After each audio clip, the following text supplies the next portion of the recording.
Hi ವಿದ್ಯಾರ್ಥಿಗಳು, ಎಲ್ಲರೂ ಕೂಡ ನನ್ನ ಚಾನಲ್ಗೆ ಸ್ವಾಗತ ಹೇಳ್ತಾ ಈಗಲೇ ಸಬ್ಸ್ಕ್ರೈಬ್ ಮಾಡಿ. ಎಲ್ಲ ಒಂದು ವಿಷಯಗಳ ಮೋಸ್ಟ್ ಇಂಪಾರ್ಟೆಂಟ್ ಪ್ರಶ್ನೆಗಳು ಮತ್ತು ಕೀ ಆನ್ಸರ್ಸ್ಗಳು ಕೂಡ ಈ ಒಂದು ವಿಡಿಯೋದಲ್ಲಿ ಸಿಗುತ್ತೆ. ಬನ್ನಿ, ಹಾಗಾದರೆ ಪ್ರತಿಯೊಂದು ಲೆಸನಲ್ಲಿ ಇರುವಂಥ ಮೋಸ್ಟ್ ಇಂಪಾರ್ಟೆಂಟ್ ಲಾಸ್ಟ್ ರೀಡಿಂಗ್ ನಿಮ್ಮ ನಾಳೆ ಪರೀಕ್ಷೆ ಇದೆ. ಇವತ್ತು ಈ ಪ್ರಶ್ನೆಗಳನ್ನು ಓದ್ಕೊಂಡು ಹೋದರೆ ಸಾಕು. ಹಾಗಾದರೆ 50+ ಪಕ್ಕ, ಯಾಕಂದರೆ ಲೇಟೆಸ್ಟ್ ಪ್ರಶ್ನೆಗಳು. ಬನ್ನಿ ಹಾಗಾದರೆ ನೋಡಿಲಿ. ಭಾರತೀಯ ರಾಷ್ಟ್ರೀಯ ಕಾಂಗ್ರೆಸ್ನ ಸ್ಥಾಪಕ ಯಾರು ಅಂದರೆ A.O. ಹ್ಯೂಮ್.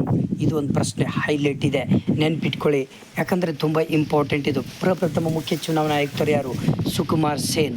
ಓಕೆ, ನೆಕ್ಸ್ಟು ಭಾರತದ ಸಂವಿಧಾನ ಜಾರಿಗೆ ಬಂದಿದ್ದು 26 ಜನವರಿ 1950. ನಿಮಗೆ ಬಹಳ ಅಂದರೆ ಕನ್ಫ್ಯೂಸ್ ಆಗುತ್ತೆ ಎರಡರಲ್ಲಿ.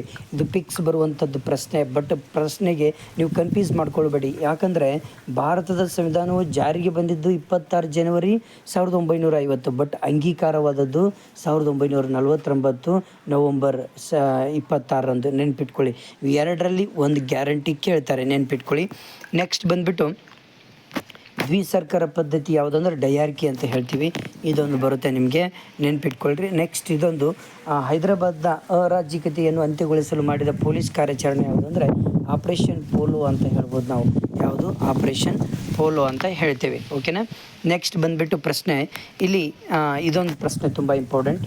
1919 ಕಾಯ್ದೆಯ ಬಗ್ಗೆ ವಿಮರ್ಶಿಸಲು ಇಲ್ಲಿ ಒಂದು ನೇಮಿಸಲಾಗಿತ್ತು. ಇದು ಭಾರತಕ್ಕೆ ಡೊಮಿನಿಯನ್ ಸ್ಥಾನಮಾನ ನೀಡಬೇಕೆಂದು ಶಿಫಾರಸು ಮಾಡಿತ್ತು. ಅದು ಯಾವುದಂದ್ರೆ ಸೈಮನ್ ಕಮಿಷನ್. ಇದು ಭಾಳ ಇಂಪಾರ್ಟೆಂಟ್ ಪ್ರಶ್ನೆ. ಓಕೆನಾ. ನೆಕ್ಸ್ಟ್ ಬಂದುಬಿಟ್ಟು ಇಲ್ಲಿ ಇದೊಂದು ಪ್ರಶ್ನೆ, ದುಂಡು ಮೇಜಿನ ಸಮ್ಮೇಳನಗಳು. ಪ್ರಥಮ ದುಂಡು ಮೇಜಿನ ಸಮ್ಮೇಳನ ಯಾವಾಗ ನಡೀತು ಅಂದರೆ 1930ರಂದು. ದ್ವಿತೀಯ ದುಂಡು ಮೇಜಿನ ಸಮ್ಮೇಳನ 1931. ತೃತೀಯ ದುಂಡು ಮೇಜಿನ ಸಮ್ಮೇಳನ 1932.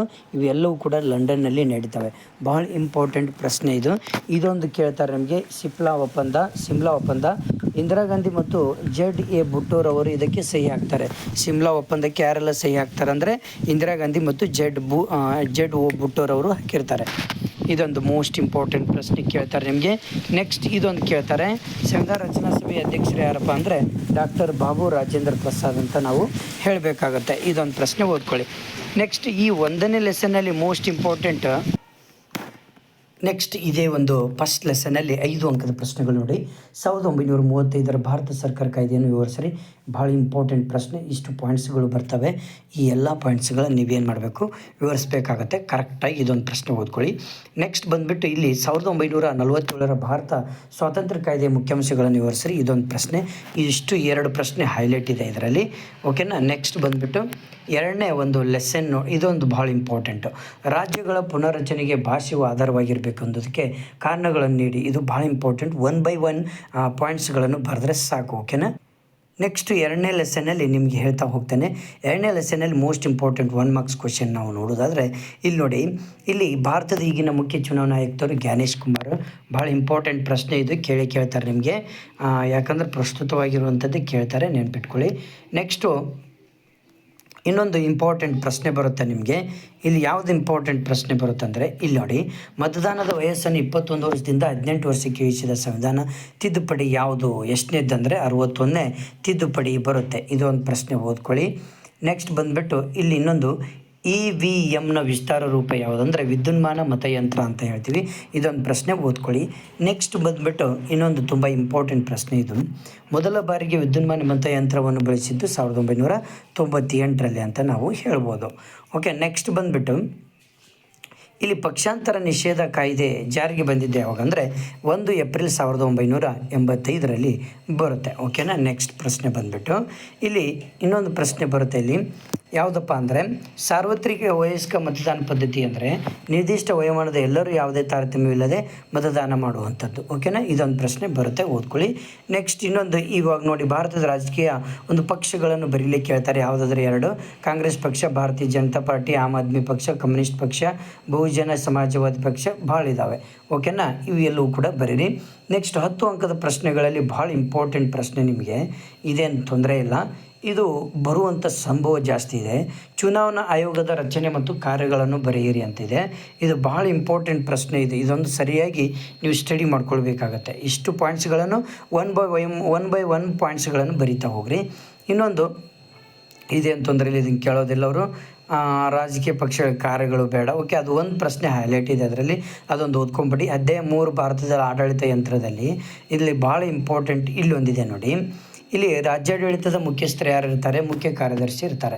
ಇಲ್ಲಿ ಭಾಳ ಆಡಳಿತದ ಮೂಲ ಪದ ಯಾವುದು ಅಂದರೆ ಲ್ಯಾಟಿನ್ ಪದಗಳಾದ ಆ್ಯಡ್ ಮತ್ತು ಮಿನಿಸ್ಟೈರ್ ಅಂತ ಬರುತ್ತೆ. ಇದು ತುಂಬ ಇಂಪಾರ್ಟೆಂಟ್ ಪ್ರಶ್ನೆ ಇದೊಂದು. ನೆಕ್ಸ್ಟ್ ಇನ್ನೊಂದು ಬರುತ್ತೆ ನಿಮಗೆ CAT ಅಂತ ಕೇಳ್ಬೋದು, KIT ಕೇಳ್ಬೋದು. ಇವೆಂದೆರಡು ಕರೆಕ್ಟಾಗಿ ಇದು ಮಾಡ್ಕೊಳ್ರಿ. ಇಲ್ಲಾಂದ್ರೆ IAS IPS IFS ಅಂತ ಕೇಳ್ಬೋದು. ಇವುಗಳನ್ನು ಕರೆಕ್ಟಾಗಿ ಸ್ಟಡಿ ಮಾಡ್ಕೊಳ್ಳಿ. ಓಕೆ, ನೆಕ್ಸ್ಟ್ ಬಂದುಬಿಟ್ಟು ಇಲ್ಲಿ ಇನ್ನೊಂದು ಇಂಪಾರ್ಟೆಂಟ್ ಇದೆ ನೋಡಿ. ಕೇಂದ್ರ ಲೋಕಸೇವಾ ಆಯೋಗದ ಅಧ್ಯಕ್ಷರ ನಿವೃತ್ತಿ ವಯಸ್ಸು ಎಷ್ಟಪ್ಪ ಅಂದರೆ 65 ವರ್ಷ ಅಂತ ನಾವು ಹೇಳ್ಬೋದು. ನೆಕ್ಸ್ಟ್ ಇನ್ನೊಂದು ಅಖಿಲ ಭಾರತ ಸೇವೆಗೆ ಅವಕಾಶ ಕಲ್ಪಿಸಿದ ಸಂವಿಧಾನ 302. ಇದು ಈ ವಿಧಿಗಳು ಇದಾವಲ್ಲ, ಭಾಳ ಇಂಪಾರ್ಟೆಂಟ್ ಪ್ರಶ್ನೆಗಳು. ಇವು 3 ಕರೆಕ್ಟಾಗಿ ನೀವು ಸ್ಟಡಿ ಮಾಡ್ಕೊಳ್ಬೇಕಾಗತ್ತೆ. ಇನ್ನೊಂದು ತುಂಬ ಇಂಪಾರ್ಟೆಂಟ್ ಇದು, ಕೇಂದ್ರ ಲೋಕಸೇವಾ ಆಯೋಗ ತನ್ನ ವಾರ್ಷಿಕ ವರದಿಯನ್ನು ನೀಡುವುದು ಯಾರಿಗಪ್ಪ ಅಂದರೆ ರಾಷ್ಟ್ರಪತಿಯವರಿಗೆ ನೀಡ್ತದೆ. ನೆನ್ಪಿಟ್ಕೊಳ್ರಿ, ಇದೊಂದು ಪ್ರಶ್ನೆ ಓದ್ಕೊಳ್ಳಿ. ಈ ಒಂದು ಲೆಸನಲ್ಲಿ 3ನೇ ಲೆಸನಲ್ಲಿ 5 ಅಂಕದ ಪ್ರಶ್ನೆಗಳು ಮೋಸ್ಟ್ ಇಂಪಾರ್ಟೆಂಟ್ ಯಾವುದಂದರೆ ನಾಗರಿಕ ಸೇವಾ ವರ್ಗದ ಪ್ರಮುಖ ಲಕ್ಷಣಗಳನ್ನು ವಿವರಿಸ್ರಿ. ಇದು ಭಾಳ ಇಂಪಾರ್ಟೆಂಟ್ ಪ್ರಶ್ನೆಗಳು, ಇದು ತುಂಬ ಇಂಪಾರ್ಟೆಂಟ್, ಇದೊಂದು ಓದ್ಕೊಳ್ಳಿ. ನೆಕ್ಸ್ಟು ಮುಖ್ಯ ಕಾರ್ಯದರ್ಶಿ ಏನು ಬೇಡ, ಜಿಲ್ಲಾಧಿಕಾರಿಗಳ ಕಾರ್ಯಗಳನ್ನು ವಿವರಿಸ್ರಿ. ಇದೊಂದು ಬರುತ್ತೆ ನಿಮಗೆ 5 ಮಾರ್ಕ್ಸಿಗೆ ಬರೋದು. ಓಕೆ, ನೆಕ್ಸ್ಟು ಅಖಿಲ ಭಾರತ ಸೇವೆಗಳ ಬಗ್ಗೆ ಬರೀರಿ. ಇದೇನು ಬರಲ್ಲ, ಇದು ಒಂದು ಬರ್ಬೋದು ನಿಮಗೆ, ಭಾಳ ಇಂಪಾರ್ಟೆಂಟು. ಕೆಳಗಿನ ಚಿತ್ರವನ್ನು ಲಿಖಿಸಿದ ರಚನೆಯನ್ನು ಬರೀರಿ. ಇದು ಭಾಳ ಇಂಪಾರ್ಟೆಂಟ್ ನೋಡಿರಿ. ಇದೊಂದು ಕರೆಕ್ಟಾಗಿ ಸ್ಟಡಿ ಮಾಡ್ಕೊಳ್ಳಿ, 5 ಅಂಕಕ್ಕೆ ಬರುತ್ತೆ. ಇಷ್ಟೇ ನೀವು ಆನ್ಸರ್ ಬರೆದ್ರೆ ಸಾಕು, ಆರಾಮಾಗಿ ನಿಮಗೆ ಔಟ್ ಮಾರ್ಕ್ಸ್ ಸಿಗುತ್ತೆ. ಓಕೆ, ನೆಕ್ಸ್ಟ್ 4ನೇ ಅಧ್ಯಾಯ 4 ಸಾಮಾಜಿಕ ಚಳವಳಿಗಳು ಮತ್ತು ಅವುಗಳ ರಾಜಕೀಯ ಪರಿಣಾಮಗಳು. ನೋಡಿಲಿ, ಈ ಒಂದು 4ನೇ ಅಧ್ಯಾಯದಲ್ಲಿ ಭಾಳ ಇಂಪಾರ್ಟೆಂಟ್ ಪ್ರಶ್ನೆ ಒಂದೊಂದು. ಶೋಷಿತ ಮಹಿಳೆಯರಿಗೆ ಶಿಕ್ಷಣ ಪ್ರಾರಂಭಿಸಿದ ಪ್ರಥಮ ಮಹಿಳಾ ಶಿಕ್ಷಕಿ ಸಾವಿತ್ರಿಬಾಯಿ ಫುಲೆ. ಇದು ಭಾಳ ಇಂಪಾರ್ಟೆಂಟ್. ರಾಷ್ಟ್ರೀಯ ಮಾನವ ಹಕ್ಕುಗಳ ಆಯೋಗ ಸ್ಥಾಪನೆ ಯಾವಾಗಾಯಿತು ಅಂದರೆ 1994ರಲ್ಲಿ ಆಗುತ್ತೆ. ನೆಕ್ಸ್ಟ್ ಮೂಕ ನಾಯಕ ಪತ್ರಿಕೆಯನ್ನು ಪ್ರಾರಂಭಿಸಿದವರು ಡಾಕ್ಟರ್ BR ಅಂಬೇಡ್ಕರ್. ಇದೊಂದು ಕೇಳ್ತಾರೆ. ವಿಶ್ವ ಪರಿಸರ ದಿನ ಇದೊಂದು ಕೇಳ್ತಾರೆ. ಕಾರ್ಮಿಕ ದಿನ ಇದೊಂದು. ಇವೆರಡು ಪ್ರಶ್ನೆಗಳು ಭಾಳ ಇಂಪಾರ್ಟೆಂಟ್. ನೆಕ್ಸ್ಟ್ ಇನ್ನೊಂದು ಕೇಳ್ತಾರೆ ನಿಮಗೆ, ಹಿಂದೂ ವಿಡೋಸ್ ಹೋಮ್ 1890 ಪುನಾದಲ್ಲಿ ಸ್ಥಾಪನೆ ಆಯಿತು. ಇದೊಂದು ಕೇಳ್ತಾರೆ. ನೆಕ್ಸ್ಟು ಇದೊಂದು ವಿಶ್ವದ ಕಾರ್ಮಿಕರಿಗೆ ಒಂದಾಗಿ ಗುಲಾಮಗಿರಿಯ ಸಂಕುಲಿಯ ಹೊರತು ನೀವೇನನ್ನು ಕಳೆದುಕೊಳ್ಳೋದಿಲ್ಲ. ಇದು ಕಾರ್ಮೆಕ್ಸರವರು ಹೇಳಿದ್ದಾರೆ ಈ ಒಂದು ಮಾತನ್ನು. ಇದು ಭಾಳ ಇಂಪಾರ್ಟೆಂಟ್ ಪ್ರಶ್ನೆ, ಇದೊಂದು ಓದ್ಕೊಳ್ಳಿ. ನೆಕ್ಸ್ಟ್ ಬಂದುಬಿಟ್ಟು ಇಲ್ಲಿ ತುಂಬ ಇಂಪಾರ್ಟೆಂಟ್ ಇನ್ನೊಂದು ಯಾವುದು ಅಂದರೆ, ನೆಕ್ಸ್ಟ್ ಇಲ್ಲಿ ನೋಡಿ, UDHR ವಿಸ್ತಾರ ರೂಪ ಸಾರ್ವತ್ರಿಕ ಮಾನವ ಹಕ್ಕುಗಳ ಘೋಷಣೆ. ಇದೊಂದು ಓದ್ಕೊಳ್ಳಿ. ನೆಕ್ಸ್ಟು 5 ಅಂಕದ ಪ್ರಶ್ನೆಗಳಲ್ಲಿ ಇಲ್ಲಿ ಹಿಂದುಳಿದ ವರ್ಗಗಳ ಚಳುವಳಿಯ ಕಾರಣಗಳನ್ನು ವಿವರಿಸ್ರಿ. ಇದೊಂದು ಪ್ರಶ್ನೆ ಓದ್ಕೊಳ್ಳಿ ಚೆನ್ನಾಗಿ. ನೆಕ್ಸ್ಟ್ ದಲಿತ ಚಳುವಳಿಗೆ ಕಾರಣಗಳನ್ನು ವಿವರಿಸ್ರಿ. ಇದು ಕೂಡ ಹೈಲೈಟ್ ಕ್ವಶನ್, ಇದೊಂದು ಕೂಡ ಇದು ಮಾಡ್ಕೊಳ್ಳಿ. ಕಾರ್ಮಿಕ ಚಳುವಳಿಯ ಕಾರಣಗಳು, ಇದೊಂದು ಕೂಡ ಹೈಲೈಟ್ ಪ್ರಶ್ನೆ. ನೆಕ್ಸ್ಟ್ ಮಹಿಳಾ ಚಳುವಳಿ ಕಾರಣಗಳು, ರೈತ ಇದೊಂದು ತುಂಬ ಇಂಪಾರ್ಟೆಂಟ್. ರೈತ ಚಳುವಳಿಯ ಕಾರಣಗಳು ಭಾಳ ಇಂಪಾರ್ಟೆಂಟ್ ಪ್ರಶ್ನೆ, ಇದೊಂದು ಓದ್ಕೊಳ್ಳಿ. ಓಕೆನಾ. ನೆಕ್ಸ್ಟ್ ಬಂದುಬಿಟ್ಟು 5ನೇ ಲೆಸನಲ್ಲಿ ರಾಷ್ಟ್ರ ನಿರ್ಮಾಣ ಮತ್ತು ಪ್ರಜಾಸತ್ತೆ ಎದುರಿಸಿತು ಸವಾಲುಗಳಲ್ಲಿ ಇಲ್ಲಿ ತುಂಬ ಇಂಪಾರ್ಟೆಂಟ್ ಪ್ರಶ್ನೆ ಬಂದುಬಿಟ್ಟು ನೋಡಿಲಿ, ಭಾರತದಲ್ಲಿ ಭ್ರಷ್ಟಾಚಾರ ತಡೆಗಟ್ಟಲಿಕ್ಕೆ ಇರುವ ಸಂಸ್ಥೆಗಳು ಯಾವುದೆಲ್ಲ ಅಂದರೆ ಕೇಂದ್ರೀಯ ತನಿಖಾ ದಳ, ಕೇಂದ್ರೀಯ ಜಾಗೃತ ದಳ, ಲೋಕಪಾಲ್ ಸಂಸ್ಥೆ, ಲೋಕಾಯುಕ್ತ ಸಂಸ್ಥೆ ಅಂತ ಬರುತ್ತೆ. ಇದೊಂದು ಪ್ರಶ್ನೆ ಓದ್ಕೊಳ್ಳಿ. ನೆಕ್ಸ್ಟ್ ಬಂದುಬಿಟ್ಟು ಇಲ್ಲಿ ಜನಾಂಗೀಯ ನಾಡು ಯಾವುದು ಅಂದರೆ ಆಫ್ರಿಕಾ ಅಂತ ಹೇಳ್ಬೋದು. ನೆಕ್ಸ್ಟ್ ಸ್ವೀಡನ್ನ ಭ್ರಷ್ಟಾಚಾರ ವಿರೋಧಿ ಸಂಸ್ಥೆ ಓಬನ್ಸ್ಬರ್ನ್ ಸಂಸ್ಥೆ ಅಂತ ಹೇಳ್ಬೋದು ನಾವು. ಓಕೆನಾ. ನೆಕ್ಸ್ಟ್ ಬಂದುಬಿಟ್ಟು ಇಲ್ಲಿ ತುಂಬ ಇಂಪಾರ್ಟೆಂಟ್, ಭಾರತದ ಪ್ರಥಮ ಬಾರಿಗೆ ಲೋಕಾಯುಕ್ತ ಸಮಸ್ಯೆಯನ್ನು ಜಾರಿಗೆ ತಂದ ರಾಜ್ಯ ಮಹಾರಾಷ್ಟ್ರ ಅಂತ ಹೇಳ್ಬೋದು.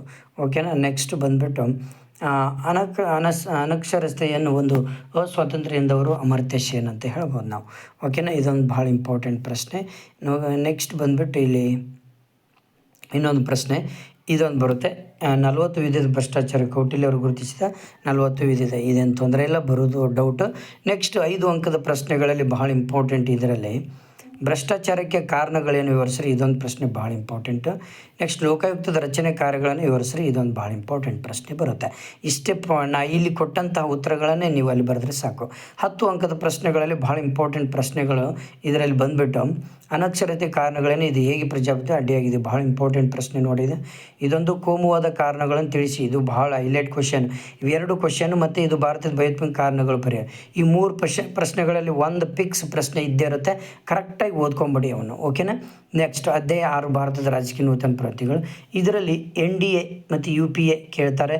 ನೆಕ್ಸ್ಟು ಅಸ್ಮಿತೆ ರಾಜಕೀಯವನ್ನು ಗುರುತಿಸಿದವರು ಯಾರು, ಎಲಿಯ ಕಾಫ್ಮ್ಯಾನ್ ಅಂತ ಹೇಳ್ತಾರೆ. ಓಕೆನಾ. ನೆಕ್ಸ್ಟ್ ಬಂದುಬಿಟ್ಟು ಇನ್ನೊಂದು ಇಂಪಾರ್ಟೆಂಟ್ ಪ್ರಶ್ನೆ, ಇಲ್ಲಿ ಹಣಕಾಸು ಆಯೋಗವನ್ನು ರಚಿಸಿದವರು ಯಾರಪ್ಪ ಅಂದರೆ ರಾಷ್ಟ್ರಪತಿ ಅಂತ ಹೇಳ್ಬೋದು. ಓಕೆನಾ. ನೆಕ್ಸ್ಟು ಇಲ್ಲಿ ಮತದಾನದ ಮನಸ್ಸನ್ನು ವಯಸ್ಸನ್ನು 21ರಿಂದ 18 ವರ್ಷಕ್ಕೆ ಇಳಿಸಿದ ಪ್ರಧಾನಮಂತ್ರಿ ಯಾರಪ್ಪ ಅಂದರೆ ರಾಜೀವ್ ಗಾಂಧಿ ಅಂತ ನಾವು ಹೇಳ್ಬೋದು. ಓಕೆನಾ. ಹಣಕಾಸು ಆಯೋಗವನ್ನು ರಚಿಸಿದವರು ರಾಷ್ಟ್ರಪತಿ. ಇದೊಂದು. ನೆಕ್ಸ್ಟ್, ಸಮ್ಮಿಶ್ರ ಸರ್ಕಾರ ಹೊಂದಿರುವ 2 ರಾಷ್ಟ್ರಗಳು ಯಾವುದಪ್ಪ ಅಂದರೆ ಭಾರತ ಮತ್ತು ಫ್ರಾನ್ಸ್. ಓಕೆ, 5 ಅಂಕದ ಪ್ರಶ್ನೆಗಳಲ್ಲಿ ಭಾಳ ಇಂಪಾರ್ಟೆಂಟ್ ಇದು ಯಾವುದಪ್ಪ ಅಂದರೆ ಸಮ್ಮಿಶ್ರ ಸರ್ಕಾರದ ದೋಷಗಳು ಕೇಳಿದರೆ ತುರ್ತು ಪರಿಸ್ಥಿತಿ ಅಧಿಕಾರವನ್ನು ಇದೇನು ತೊಂದರೆ ಇಲ್ಲ, ಆದರೆ ಭಯೋತ್ಪಾದನೆ ವಿರುದ್ಧ ಯುವಜನತೆ ಪಾತ್ರವನ್ನು ವಿವರಿಸ್ರಿ. ಭಾಳ ಇಂಪಾರ್ಟೆಂಟ್ ಪ್ರಶ್ನೆ ಇದು. ಇಷ್ಟು ಇಂಪಾರ್ಟೆಂಟ್ ಪ್ರಶ್ನೆಗಳು ಇದರಲ್ಲಿ ಇದ್ದಾವೆ. ಓಕೆನಾ, ಇದೇನು ತೊಂದರೆ ಇಲ್ಲ. ನೆಕ್ಸ್ಟ್, 7ನೇ ಸಮಕಾಲೀನ ರಾಜಕೀಯ ವಿದ್ಯಮಾನಗಳಲ್ಲಿ ಭಾಳ ಇಂಪಾರ್ಟೆಂಟ್ ಪ್ರಶ್ನೆ ಇದೊಂದು ಬರುತ್ತೆ. ಲಿಬಿಯಾದ ನಿರಂಕುಶಾಧಿಕಾರಿ ಹ್ಯೂಮರ್ ಗಡಾಫಿ ಅಂತ ಹೇಳ್ಬೋದು. ಲಿಬಿಯಾದ ಸಂವಿಧಾನಿಕ ಮತ್ತು ಆನುವಂಶಿಕ ರಾಜಪ್ರಭುತ್ವ ಮುಖ್ಯಸ್ಥರು ಇದ್ರಿಸ್ ಅಂತ ಬರುತ್ತೆ, ನೆನ್ಪಿಟ್ಕೊಳ್ಳಿ. ನೆಕ್ಸ್ಟು ಇನ್ನೊಂದು ಏನಪ್ಪ ಅಂದರೆ ಲೇಸಸ್ ಫೇರ್ ಅಂದರೆ ಮುಕ್ತ ವ್ಯಾಪಾರ ನೀತಿ ಅಂತ ಇಲ್ಲಿ ಬರುತ್ತೆ, ನೆನ್ಪಿಟ್ಕೊಳ್ಳಿ. ಓಕೆನಾ. ನೆಕ್ಸ್ಟ್ ಬಂದುಬಿಟ್ಟು ಇನ್ನೊಂದು ಇಂಪಾರ್ಟೆಂಟ್, ಸಿರಿಯಾ ದೇಶವು ಫ್ರಾನ್ಸ್ನಿಂದ ಮುಕ್ತಿ ಪಡೆದ ವರ್ಷ 1946. ಇದೊಂದು ಪ್ರಶ್ನೆ ಬರುತ್ತೆ. LPG ವಿಸ್ತಾರ ರೂಪ ಭಾಳ ಇಂಪಾರ್ಟೆಂಟ್ ಪ್ರಶ್ನೆ ನೋಡಿ, ಇದು ಮಾತ್ರ ಇಂಪಾರ್ಟೆಂಟು. ಓಕೆ, ನೆಕ್ಸ್ಟು ಇದರಲ್ಲಿ 10 ಅಂಕದ ಪ್ರಶ್ನೆಗಳು ಪಿಕ್ಸ್ ಬರುವಂಥದ್ದು. ಇದು ಖಾಸಗೀಕರಣದ ಅರ್ಥ, ಪ್ರಾಮುಖ್ಯತೆ, ರಾಜಕೀಯ ಪರಿಣಾಮಗಳನ್ನು ಬರೆಯಿರಿ. ಇದೊಂದು ಪಿಕ್ಸ್ ಪ್ರಶ್ನೆ ಇದು. ಇದೊಂದು ಉದಾರೀಕರಣ ಅರ್ಥ, ಇದೊಂದು 2ರಲ್ಲಿ ಅಥವಾ ಜಾಗತೀಕರಣ. ಇವು 3ರಲ್ಲಿ ಪಿಕ್ಸ್ ಒಂದು ಗ್ಯಾರಂಟಿ ಬಂದೇ ಬರುತ್ತೆ, ನೆನ್ಪಿಟ್ಕೊಳ್ಳಿ. ಅಂತಾರಾಷ್ಟ್ರೀಯ ಸಂಬಂಧಗಳು ಮತ್ತು ವ್ಯವಸ್ಥೆ, ಇದರಲ್ಲಿ ವಿಶ್ವಸಂಸ್ಥೆಯ ಅತ್ಯಂತ ಶಕ್ತಿಶಾಲಿ ಅಂಗ ಯಾವುದಂದರೆ ಭದ್ರತಾ ಮಂಡಳಿ ಅಂತ ಹೇಳ್ಬೋದು ನಾವು. ನೆಕ್ಸ್ಟ್, ಅಂತಾರಾಷ್ಟ್ರೀಯ ನ್ಯಾಯಾಲಯ ಎಲ್ಲಿದೆ? ಹೇಗ್ನಲ್ಲಿದೆ. ನೆಕ್ಸ್ಟು ಸಾರ್ಕ್ನ ಸ್ಥಾಪನೆ 1985ರಲ್ಲಿ ನಡೀತದೆ. ಅದರ ಕೇಂದ್ರ ಕಚೇರಿ ಕಠ್ಮಂಡುನಲ್ಲಿ ಇದೆ, ನೆನ್ಪಿಟ್ಕೊಳ್ಳಿ. ಭಾಳ ಇಂಪಾರ್ಟೆಂಟ್ ಪ್ರಶ್ನೆ ಇದು ಕೂಡ.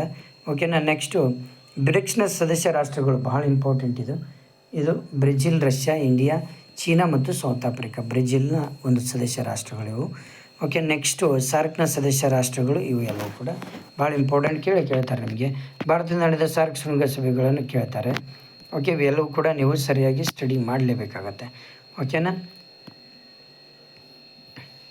ಓಕೆ, ಇಷ್ಟಾದ ಮೇಲೆ ಇನ್ನೊಂದು ಸಾರ್ಕ್ನ ಮೊದಲ ಶೃಂಗಸಭೆ ನಡೆದ ಢಾಕಾದಲ್ಲಿ ನಡೀತದೆ. ಓಕೆ, ಇಷ್ಟು ಮೇನ್ ಇಂಪಾರ್ಟೆಂಟ್ ಪ್ರಶ್ನೆಗಳು. 5 ಅಂಕದ ಪ್ರಶ್ನೆ ಭಾರತದ ಮತ್ತು ಸಾರ್ಕ್ನ ಸಹಕಾರ ಕ್ಷೇತ್ರಗಳಿವು, ಅಂತಾರಾಷ್ಟ್ರೀಯ ಸಂಬಂಧಗಳ ಪ್ರಾಮುಖ್ಯತೆ, ಕೆಲವು ವಿಶ್ವಸಂಸ್ಥೆ ಭದ್ರತಾ ಮಂಡಳಿಯನ್ನು ಕುರಿತು ಬರೀಬೇಕು. ಇವನ್ನೆಲ್ಲ ಅಂತಾರಾಷ್ಟ್ರೀಯ ಸಂಬಂಧಗಳ ಪರಿಕಲ್ಪನೆ ವಿವರಿಸಬೇಕು. ವಿಶ್ವಸಂಸ್ಥೆ ಭಾರತ ಪಾತ್ರ ವಿವರಿಸಬೇಕು. ಇವೆಲ್ಲವೂ ಕೂಡ ಭಾಳ ಇಂಪಾರ್ಟೆಂಟ್. ಅಧ್ಯಯ ಭಾರತದ ವಿದೇಶಾಂಗ ನೀತಿ, ಇದು ಕೂಡ ಸರಿಯಾಗಿ ಸ್ವಲ್ಪ ಸ್ಟಡಿ ಮಾಡಿಕೊಳ್ರಿ. ಯಾಕಂದರೆ ಇದರಲ್ಲಿ ಕೂಡ 10 ಅಂಕದ್ದು ಭಾರತದ ವಿದೇಶಾಂಗ ನೀತಿ ಮೂಲ ತತ್ವಗಳನ್ನು ಕೇಳ್ತಾರೆ. ಇದೊಂದು ಓದ್ಕೊಂಬಿಡಿ. ಓಕೆ, ನೆನ್ಪಿಡಬೇಕಾದ ಮುಖ್ಯ ಅಂಶಗಳು ಇವು ನೋಡಿರಿ. ಇವು ಎಲ್ಲ ಒಪ್ಪಂದಗಳು ಭಾಳ ಇಂಪಾರ್ಟೆಂಟ್ ಪ್ರಶ್ನೆಗಳು. ಇದು ನೆನ್ಪಿಡಬೇಕಾದಂಥ ಒಂದು ಒಪ್ಪಂದಗಳು. ಇದೊಂದು ದಿನಾಚರಣೆಗಳು ನೆನ್ಪಿಟ್ಕೊಳ್ರಿ. ರಾಜ್ಯಗಳ ವಿಭಜನೆ ನೆನ್ಪಿಟ್ಕೊಳ್ಳಿ. ಅಧಿಕಾರ ಓದಿ. ಇದೊಂದು ವಿಸ್ತಾರ ರೂಪ. ಇವಿಷ್ಟು ನೆನ್ಪಿಟ್ಕೊಳ್ಳಬೇಕಾಗತ್ತೆ ನೀವು. ನೆಕ್ಸ್ಟ್, ಪ್ರಮುಖ ಕಾಯ್ದೆಗಳು ಇವು ಭಾಳ ಇಂಪಾರ್ಟೆಂಟ್. ಇವು ಕಾಯ್ದೆಗಳು ಇವುಗಳನ್ನು ನೆನ್ಪಿಟ್ಕೊಳ್ಳಿ. ನೆಕ್ಸ್ಟ್, ಬಿರುದುಗಳು ಸಿಕ್ಕಂಥ ಬಿರುದುಗಳು ನೀವು ನೆನ್ಪಿಟ್ಕೊಳ್ಳಿ. ಇವು ಕೇಳ್ತಾರೆ ನಿಮಗೆ, ನೆನ್ಪಿಟ್ಕೊಳ್ಳಿ. ಪ್ರಥಮ ವ್ಯಕ್ತಿಗಳು ಇವರೆಲ್ಲ ಪ್ರಥಮವಾದಂಥ ವ್ಯಕ್ತಿಗಳು. ಇದನ್ನು ಸರಿಯಾಗಿ ಇದು ಮಾಡ್ಕೊಳ್ಳಿ. ಅಂತಾರಾಷ್ಟ್ರೀಯ ಸಂಸ್ಥೆಗಳ ಸ್ಥಾಪನಾ ವರ್ಷ ಮತ್ತು ಸದಸ್ಯ ರಾಷ್ಟ್ರಗಳು. ಓಕೆ, ಇದೊಂದು ತುಂಬ ಇಂಪಾರ್ಟೆಂಟ್. ಇದೊಂದಿಷ್ಟು ಇದು ಮಾಡ್ಕೊಳ್ಳಿ. ಸ್ಥಳಗಳು. ಓಕೆ, ಆಯೋಗದ ರಚನೆ, ಸಮಿತಿಗಳ ರಚನೆ ಇವುಗಳು ತುಂಬ ನೆನ್ಪಿಟ್ಕೊಳ್ಳುವಂಥ ಅಂಶಗಳು. ನೇಮಕಾತಿ, ಅಧಿಕಾರದ ನಿವೃತ್ತಿ ವಯಸ್ಸು ಭಾಳ ಇಂಪಾರ್ಟೆಂಟ್. ಕೇಳ್ತಾರೆ ಉದಾಹರಣೆಗಳು. ಇವೆಲ್ಲ ಇವು ಉದಾಹರಣೆ ಕೊಡುವಂಥದ್ದು. ಉದಾಹರಣೆ ಕೇಳ್ತಾರೆ ನಿಮಗೆ. ವಿಧಿಗಳು ಕೂಡ ಭಾಳ ಇಂಪಾರ್ಟೆಂಟ್, ನೆನ್ಪಿಟ್ಕೊಳ್ಳಿ. ಇವುಗಳನ್ನು ಸ್ಟಡಿ ಮಾಡ್ಕೊಳ್ಳಿ. ನಿಮ್ಮ ಸ್ಪರ್ಧಾತ್ಮಕ ಪರೀಕ್ಷೆಗಳಿಗೆ, ನಿಮ್ಮ ಬೋರ್ಡ್ ಪರೀಕ್ಷೆಗೆ ಭಾಳ ಇಂಪಾರ್ಟೆಂಟ್. ರಾಜಕೀಯ ಪಕ್ಷ ಸ್ಥಾಪನೆ ಯಾವ ರಾಜಕೀಯ ಪಕ್ಷ ಯಾವಾಗ ಸ್ಥಾಪನೆ ಆಯ್ತು ಅನ್ನೋದು. ಚಳುವಳಿ ಮತ್ತು ನಾಯಕರು ಇವೆಲ್ಲವೂ ಕೂಡ ಭಾಳ ಇಂಪಾರ್ಟೆಂಟ್. ರಾಷ್ಟ್ರೀಯ ಗುಣಗಳು. ಓಕೆ, ಭಾರತದಲ್ಲಿ ನಡೆದ ಸಾರ್ಕ್ನ ಸಮ್ಮೇಳನಗಳು. ಓಕೆ, ದುಂಡು ಮೇಜಿನ ಸಮ್ಮೇಳನಗಳು. ವಿವಿಧ ರಾಷ್ಟ್ರಗಳಲ್ಲಿ ಪಕ್ಷಾಂತರದ ಹೆಸರು, ಸಂವಿಧಾನದ ತಿದ್ದುಪಡಿ ಕಾಯ್ದೆಗಳು, ಪ್ರಸಿದ್ಧ ಹೇಳಿಕೆಗಳು. ಓಕೆ, ಯೋಜನೆ ಪರಿಕಲ್ಪನೆ ಸಿದ್ಧಾಂತ ಪ್ರತಿಪಾದಕರು, ಚಿತ್ರಾಧಾರಿತ ಪ್ರಶ್ನೆಗಳು ನೋಡ್ರಿ. ಇವು ಭಾಳ ಇಂಪಾರ್ಟೆಂಟ್, ನೆನ್ಪಿಟ್ಕೊಳ್ಳಿ. ಇವು ತುಂಬ ಇಂಪಾರ್ಟೆಂಟ್ ಪ್ರಶ್ನೆ ಇವು. ಓಕೆನಾ.